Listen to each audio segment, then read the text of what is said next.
How do I plan? In truth, there are many ways you could plan, but only one way to get a bespoke plan for you and you alone. Good planning starts with a blank sheet of paper and thinking about what you really want from life with no limitations. I'd really recommend sitting down and writing it all down. Jot down everything you want to do, to have, you want to go, to own. So this could be, for example, you may want to renovate your house. You may want to build a dream house. You may want to own a new car. You may want to send your children to private school. You may want to go on exotic holidays. Think about the timeframes too.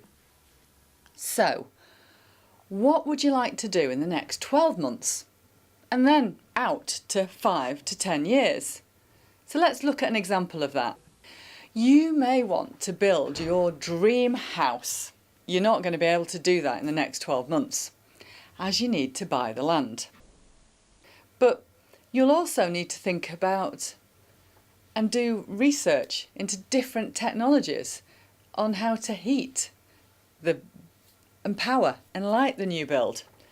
What the building's going to be made from. Not just the external walls, but the internals. What the new kitchen's going to look like, what the floor's going to be, the bathrooms, etc. So getting it designed means that you're unable to do all of that and be in a position to do that, and maybe with the finances, for a good few years. But when you've listed out everything you want, then break it down into periods, time periods. So for example, 0 to 12 months, 12 to 2 years, 3 to 5 years plus, timeframes. Remember back to why you really wanted to be and why you started your business in the first place. So what was the reason for that? Did you want more free time?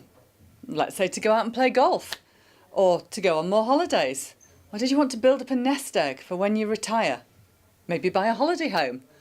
What was it that made you start your own company? When you've thought about that, you can decide what you personally want.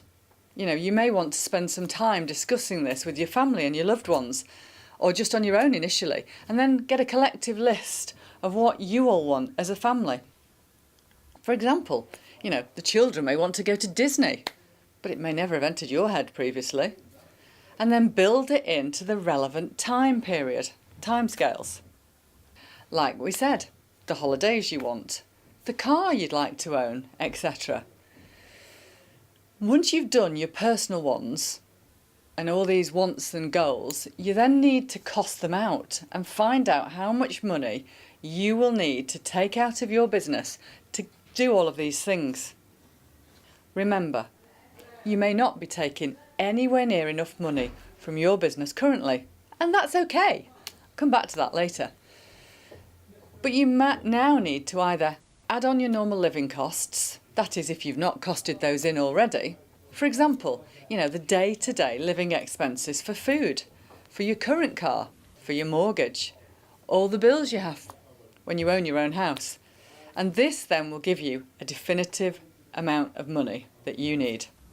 So, for the money that you need to take personally, not only to live your current life, but the life of your dreams with all those holidays and new house, etc. When you've done this, you can then start looking at the costs of the business. So, what does your business cost you currently? What's the current profit margin? Oh, and turnover.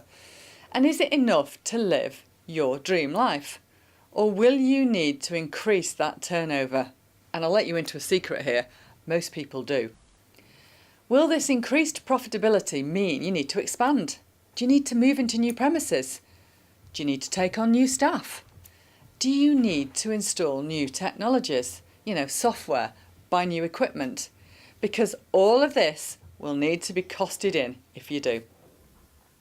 So, when you have this information, you will then know what you need your business turnover to be. So let's say, currently, your turnover is 250,000 and the money you take out of the business physically at the moment is 50,000, and your profit margin may be 30%. If you want to take another 50% out of the business, as long as all things remain equal, excluding tax, then the turnover would now need to increase, possibly to around 420,000.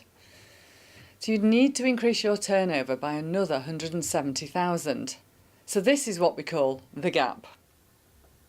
Now you know what the gap is, you can break this down into new clients, customers, that you need to bring into your business, or the additional sales that you need on the products that you sell, so that you can start to break it down further.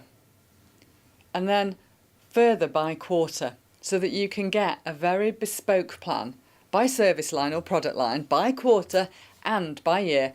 So you know what you need to do to achieve your goals and dreams personally as well.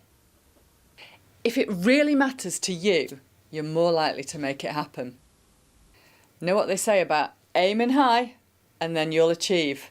You might not achieve the same level, but you'll certainly achieve down here and smash your targets.